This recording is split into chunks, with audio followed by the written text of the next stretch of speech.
श्री शिवाय नमस्तुभ्यम। हर हर महादेव।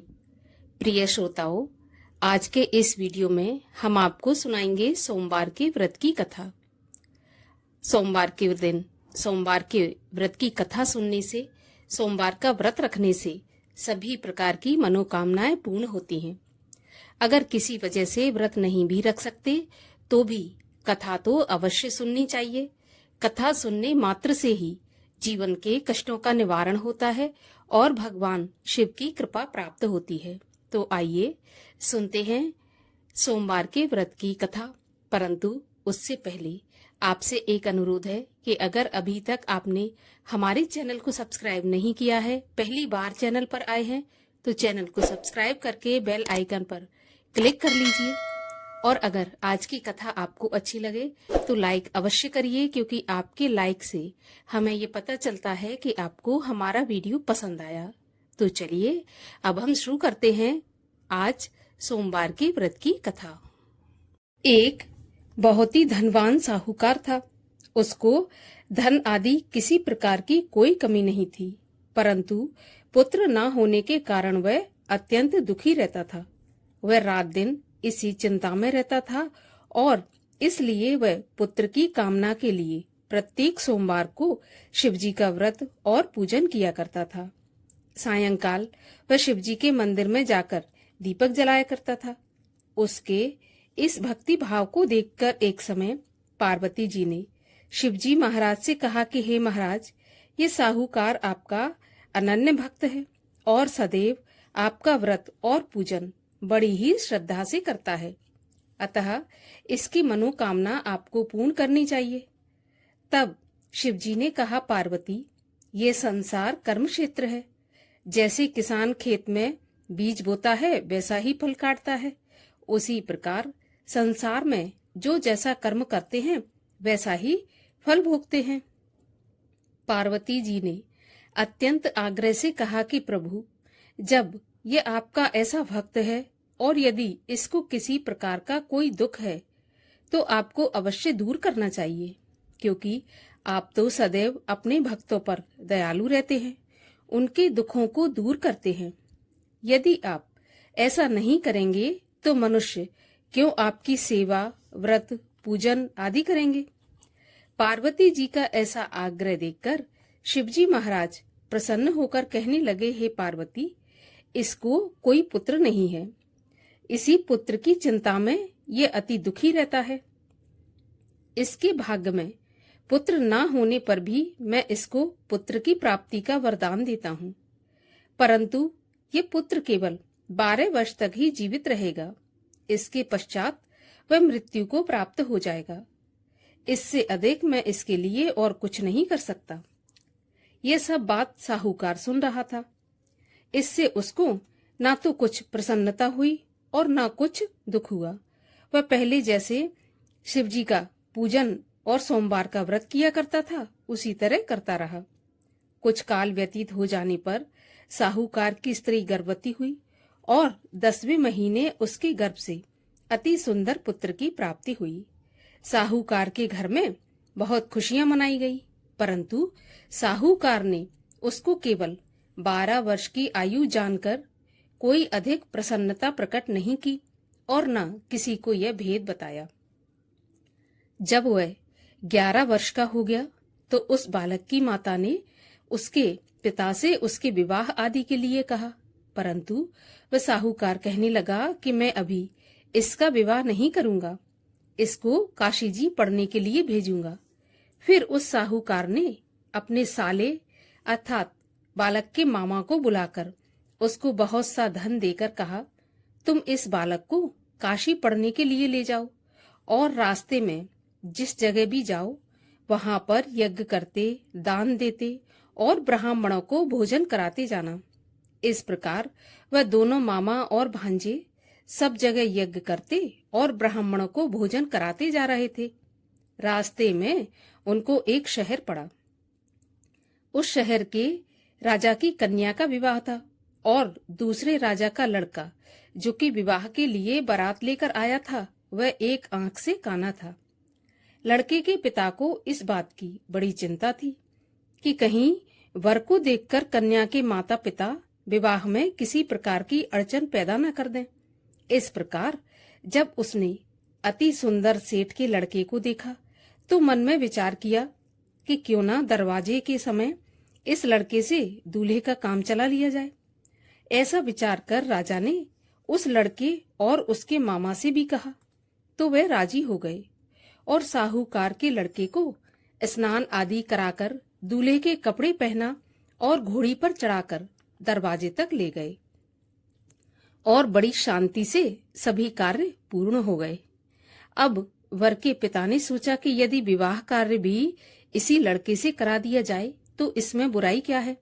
ऐसा सोचकर उसने लड़के के मामा से कहा कि यदि आप फेरों और कन्यादान का काम भी करा दें तो आपकी बड़ी कृपा होगी और हम इसके बदले में बहुत कुछ धन देंगे। उन्होंने भी स्वीकार कर लिया और विवाह कार्य बहुत अच्छी तरह से संपन्न हो गया। परंतु जिस समय लड़का जाने लगा तो उसने राजकुमारी की चुनरी के पल्ले पर लिख दिया कि तेरा विवाह तो मेरे साथ हुआ है, परंतु जिस राजकुमार के साथ तुमको भेजेंगे वो एक आंख का काना है और मैं तो काशी जी पढ़ने जा रहा हूँ। उस राजकुमारी ने जब अपनी चुनरी के पल्ले पर ऐसा लिखा देखा तो उसने राजकुमार के साथ जाने से मना कर दिया और कहा कि ये मेरा पति नहीं है, मेरा विवाह उसके साथ नहीं हुआ और जिसके साथ मेरा विवाह हुआ है वो काशी पढ़ने गया है। राजकुमारी के माता पिता ने अपनी कन्या को विदा नहीं किया और बारात वापस चली गई। उधर सेठ का लड़का और उसका मामा काशी पहुंच गए। वहां जाकर उन्होंने यज्ञ करना और लड़के ने पढ़ना शुरू कर दिया। जब लड़के की आयु 12 साल की हो गई तब एक दिन उन्होंने यज्ञ रच रखा था और उस लड़के ने अपने मामा से कहा कि मामा जी आज मेरी तबीयत कुछ ठीक नहीं है। तो मामा कहने लगे कि तुम अंदर जाकर सो जाओ। लड़का अंदर जाकर सो गया और थोड़ी देर में उसके प्राण निकल गए। जब उसके मामा ने आकर देखा कि वह तो मरा पड़ा है तो उसको बड़ा दुख हुआ और उसने सोचा कि अगर मैंने अभी से रोना पीटना मचा दिया तो यज्ञ का काम अधूरा रह जाएगा। अतः उसने जल्दी से यज्ञ का कार्य समाप्त करके ब्राह्मणों के घर जाने के पश्चात रोना पीटना आरंभ कर दिया। संयोगवश उस समय शिवजी महाराज और पार्वती जी उधर से जा रहे थे। जब उन्होंने जोर जोर से रोने पीटने की आवाज सुनी तो पार्वती जी शिवजी को आग्रह करके उसके पास ले गईं और सुंदर लड़के को मरा हुआ देखकर कहने लगीं कि महाराज यह तो उसी सेठ का लड़का है जो कि आपके वरदान से हुआ था। तब शिवजी ने पार्वती से कहा कि पार्वती इसकी आयु इतनी ही थी और ये अपनी आयु भोग चुका। तो पार्वती जी कहने लगी महाराज कृपा करके इस बालक को और आयु दे दो, नहीं तो इसके माता पिता तड़प तड़प कर मर जाएंगे। पार्वती के इस प्रकार बार बार आग्रह करने पर भगवान शिव ने उसको वरदान दिया और शिवजी महाराज की कृपा से वह लड़का जीवित हो गया। शिव और पार्वती कैलाश पर चले गए। तब वह लड़का और उसका मामा उसी प्रकार यज्ञ करते अपने घर की तरफ चल पड़े और रास्ते में उसी शहर में आए जहां पर उस लड़के का विवाह हुआ था। वहां पर आकर जब उन्होंने यज्ञ आरंभ कर दिया तो उस लड़के के ससुर ने उसको पहचान लिया और अपने महल में लाकर उसकी बहुत आव भगत की। साथ ही बहुत सारे धन और दासियों के साथ बड़े आदर और सत्कार के साथ अपनी लड़की और जमाई राजा को विदा किया। जब वह अपने शहर के निकट आए तो उसके मामा ने कहा कि पहले मैं तुम्हारे घर जाकर खबर करके आता हूँ। उस समय उसके माता पिता अपने घर की छत पर बैठे हुए थे और उन्होंने ये प्रण करके रखा था कि यदि हमारा पुत्र कुशलता पूर्वक घर आ गया तो राजी खुशी नीचे आ जाएंगे, नहीं तो छत से गिरकर अपने प्राण दे देंगे। इतने में उस लड़के के मामा ने आकर ये समाचार दिया कि आपका पुत्र आ गया, परंतु उनको विश्वास नहीं हुआ। तब उसके मामा ने शपथ पूर्वक कहा कि आपका पुत्र अपनी स्त्री और बहुत सारा धन साथ लेकर आया है। तो सेठ ने बड़े आनंद के साथ उसका स्वागत किया और वह बड़ी प्रसन्नता के साथ रहने लगे। इसी प्रकार जो कोई भी सोमवार के व्रत को धारण करता है अथवा इस कथा को पढ़ता या सुनता है, उसके दुख दूर होकर उसकी समस्त मनोकामनाएं पूर्ण होती हैं। इस लोक में नाना प्रकार के सुख भोग कर अंत में सदाशिव के लोक की प्राप्ति होती है।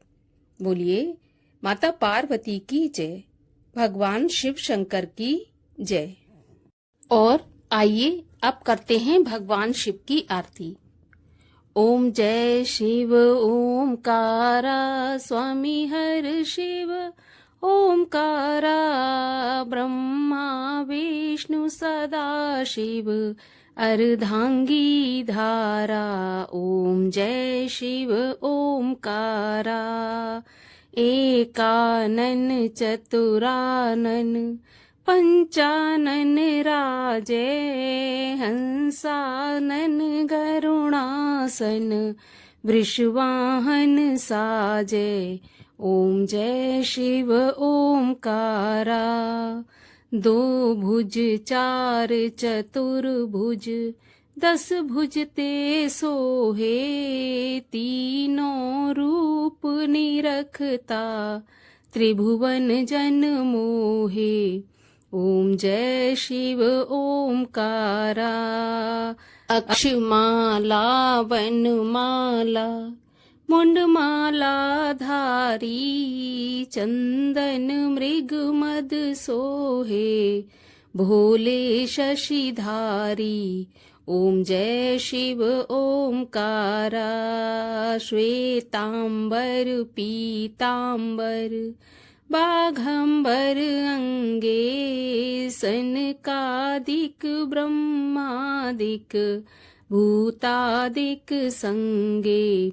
ओम जय शिव ओमकारा कर में श्रेष्ठ कमंडल चक्र त्रिशूल धरता जग करता जग हरता जग पालन करता। ओम जय शिव ओमकारा ब्रह्मा विष्णु सदा शिव जानत अविवेका प्रणवाक्षर के मध्य ये तीनों एका। ओम जय शिव ओमकारा त्रिगुण शिव जी की आरती जो कोई नर गावे कहत शिवानंद स्वामी इच्छित फल पावे। ओम जय शिव ओमकारा। बोलिए शिव शंकर महादेव की जय।